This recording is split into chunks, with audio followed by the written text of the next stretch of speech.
مرکز نظام الدین میں جو امیر ہیں اس وقت مولانا سعد صاحب، وہ تو کہتے ہیں کہ موبائل میں تلاوت کرنا ہی جائز نہیں۔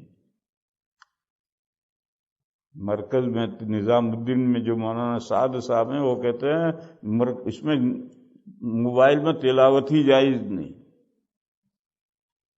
مسجد میں سارے قرآن رکھے ہوئے ہیں، موبائل میں تلاوت کرنے کی ضرورت کیا؟ میں یہ نہیں کہتا جو مولانا سعد صاحب کے بارے میں ہے کہ موبائل میں تلاوت ہی جائز نہیں ہے، میں یہ نہیں کہتا۔ میں یہ کہتا ہوں کہ مسجد میں 10 قرآن رکھے ہیں، آپ کو موبائل میں پڑھنے کی کیا ضرورت ہے؟ قرآن لے کر کیوں نہیں پڑھتے؟ اور آپ کے گھر میں بھی قرآن ہے، کوئی مسلمان کا گھر قرآن سے خالی نہیں ہوتا ہے، تو آپ قرآن لے کر کیوں نہیں پڑھتے اس میں؟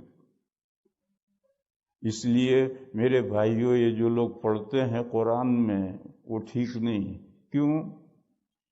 قرآن کو ڈاؤن لوڈ کرو گے تو ہی تو پڑھو گے، اور ڈاؤن لوڈ کرو گے تو چٹ میں جائے گا، ڈیجیٹل میں جائے گا قرآن، اور ڈیجیٹل دنیا کی خرافات کا مجموعہ ہے، اس میں معلوم نہیں کیا کیا بھرا پڑا ہے۔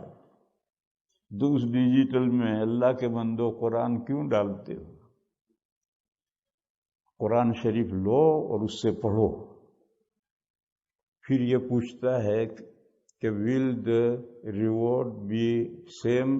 قرآن میں پڑھنے کا ثواب اور موبائل میں پڑھنے کا ثواب یکساں ہوگا؟ جی یکساں ہوگا، اس ثواب میں کوئی فرق نہیں پڑتا۔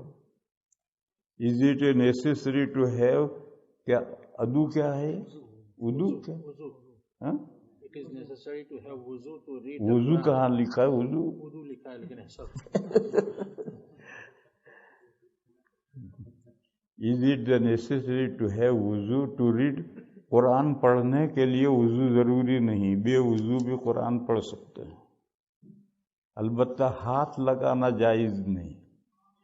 سلفیوں کے یہاں، غیر مقلدین کے یہاں ہاتھ بھی لگا سکتے ہیں، بلکہ وہ تو یہ کہتے ہیں کہ جنابت میں بھی پڑھ سکتے ہیں، حائضہ عورت بھی پڑھ سکتی ہے۔